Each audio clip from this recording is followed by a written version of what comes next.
my first time, my first ever visit to Bulgaria, so I'm quite excited. And therefore also anxious to film everything and have a nice ability to sit back and, you know, both when I'm putting these together and baking them in Cyber Link Power Director, and also when I upload them and start to have little conversations with my commentators about what's going on. It's an excuse, or an occasion rather, to watch them again.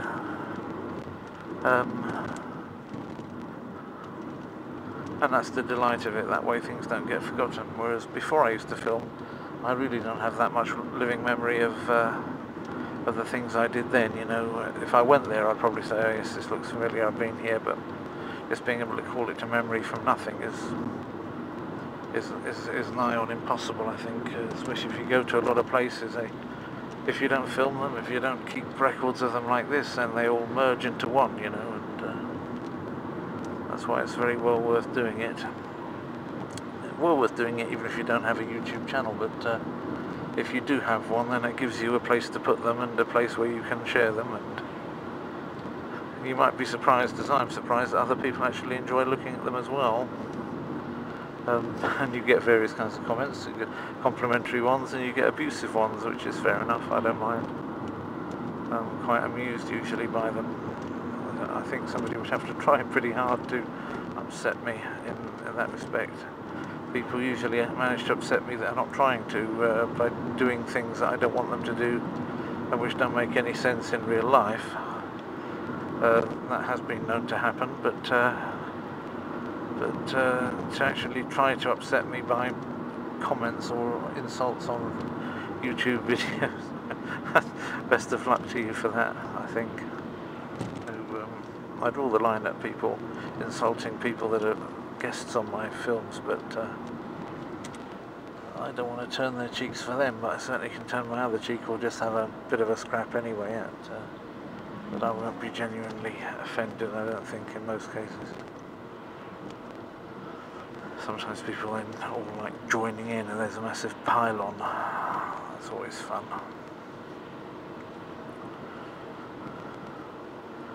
You get to be like Bruce Lee then, and fighting off about 6 or 7 people at a time, which are all trying to give you nasty comments.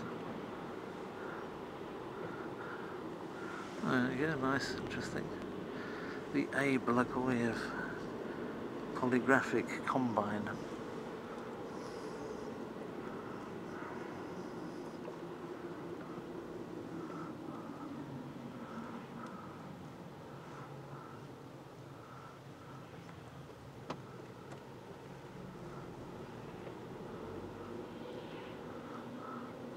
To je centar, da? Šerepno centar, da? Aha.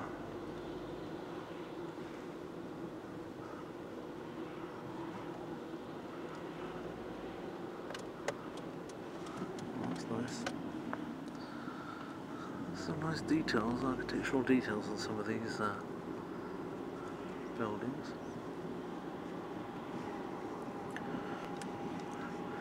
This could appear in most Polish towns without. That could appear in quite a few in Wrocław, places like that, without really turning a hair. So this part this feels very home-like, really. I see there's the odd bit of graffiti. That's always worth commenting on, but not anywhere near as much as in the Czech Republic, you know. Some birds up there, some eagles.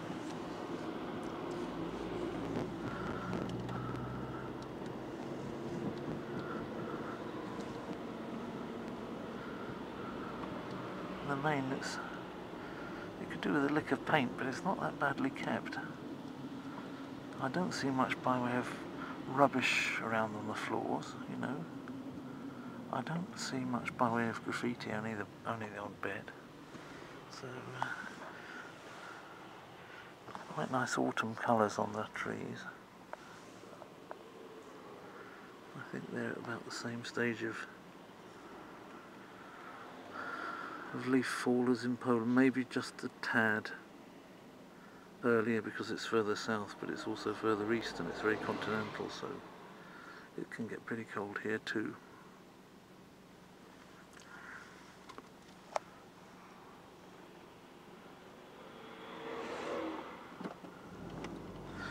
Bulgarians, like Russians, tend to have their natural surnames ending in ov, whereas you've got lots of enkos and uks and aks and things in Belarus and the Ukraine. Chuk is another. Whereas here we tend to have a Bulgarian surname is quite similar to the Russian way of forming a surname.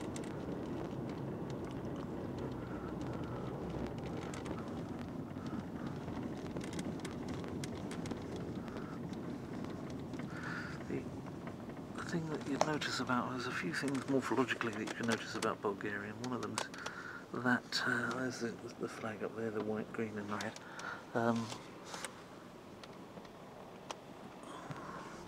One of them is the way that you've got what's I've seen that before. That building, I've seen a photo of that. So I think it's one of their major churches.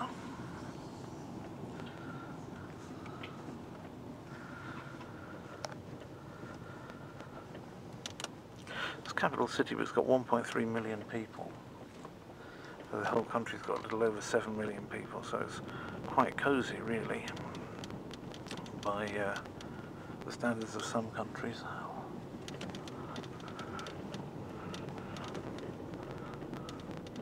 Certainly this run-in from the airport hasn't taken that long. It's expected to take about the same length of time in Poland. It takes a good deal longer in the Czech Republic. And I was going to talk about the morphology of Bulgarian.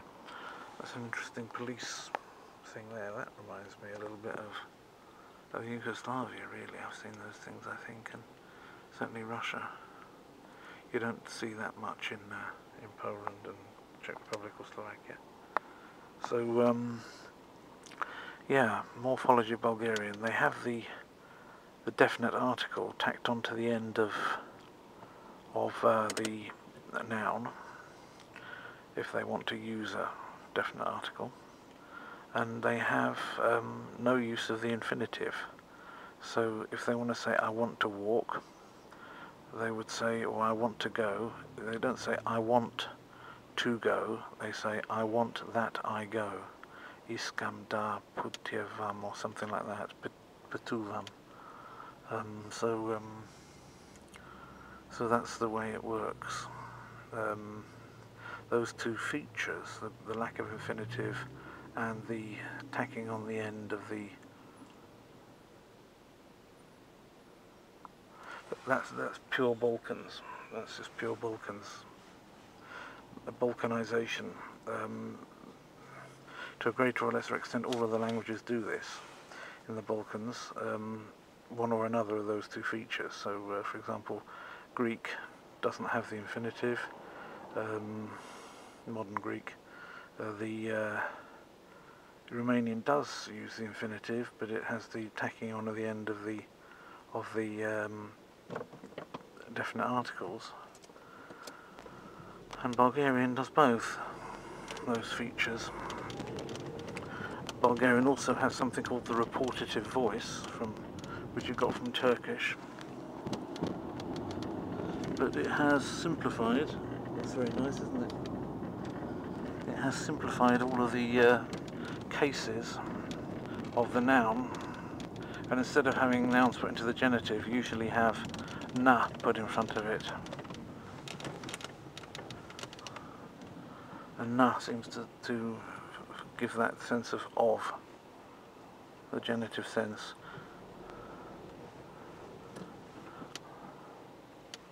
Whether it also serves for what na would mean in most other Slavonic languages, I have no idea. I'll find that out in due course, no doubt.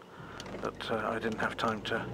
I have a lot of things going on since I knew that I was coming here. I didn't have a lot of time to actually learn any Bulgarian much. Just a few YouTube films which really only go through a couple of things that you'd get out of a phrase book anyway. I didn't have time to go into details, but also I noticed that there's a complete lack of proper courses in Bulgarian. Well, okay, teach yourself do one. I think there's a colloquial as well. I had a quick look at the teach yourself one. I got to look at a PDF of it, and it still talks like telexes and things in it, so it's obviously quite old. But there's no Pimsla. There's no Bulgarian Pimsla, which is odd, because Bulgarian. Pimsla has a course even for something like Haitian Creole, which is fairly, well, seems to me fairly remote, and yet nothing for Bulgarian. So there you go. And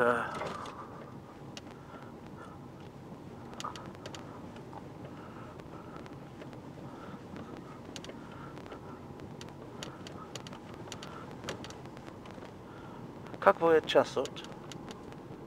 Часът е 14:30. Aha. Благодаря.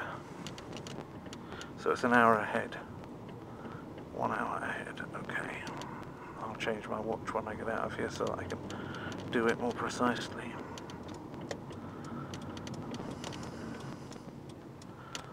So other than that, you've got a fairly straightforward Slavonic language.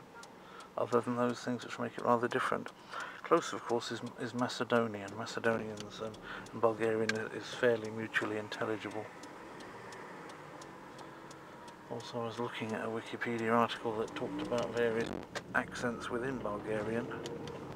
That doesn't surprise me, seeing it's a fairly mountainous area. The more mountainous a region is, the more likely it is to have regional accents that can be told apart. But I don't know anything much to tell you about that.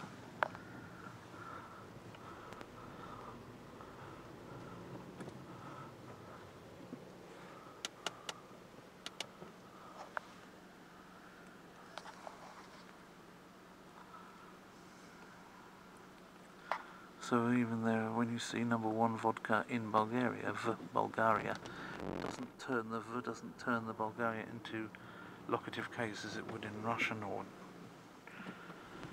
Czech, Polish, Ukrainian, anything you choose to mention, other than Bulgarian and Macedonian. Even Serbo-Croat has the locative case after U, which is the equivalent of V. So,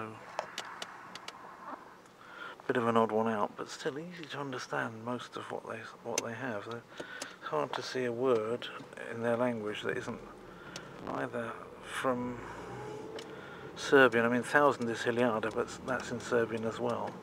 But you wouldn't get that out of Russian or any of the other Slavic languages, other than South Slav languages. Of course, it comes. You'll see it in Greek as well, modern Greek at any rate. And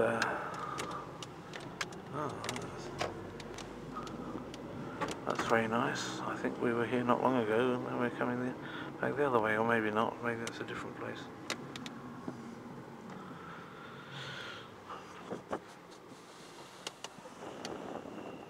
Taxi's costing what I was led to believe it would cost, so it looks like I'm not being ripped off or anything, so that's pretty good.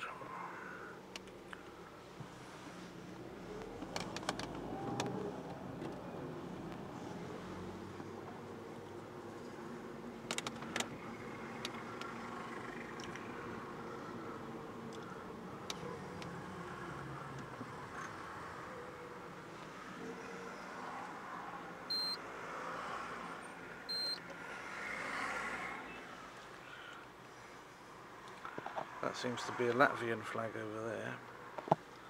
I always like the Latvian flag, it looks very chocolatey, with cream in the middle.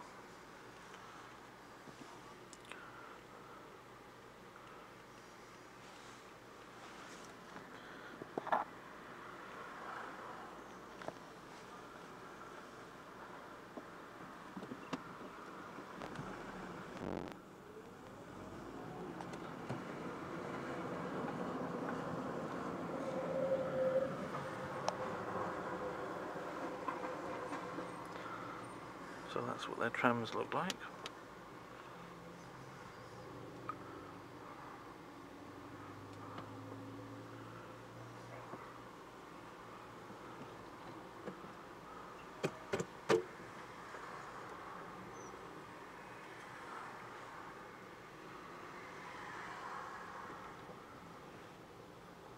I was told there are lots of stray dogs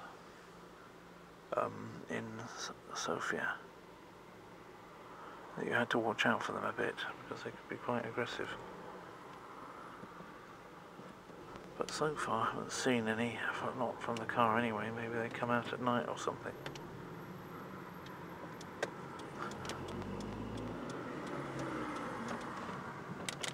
Oh, here we go, so that's the Sheraton.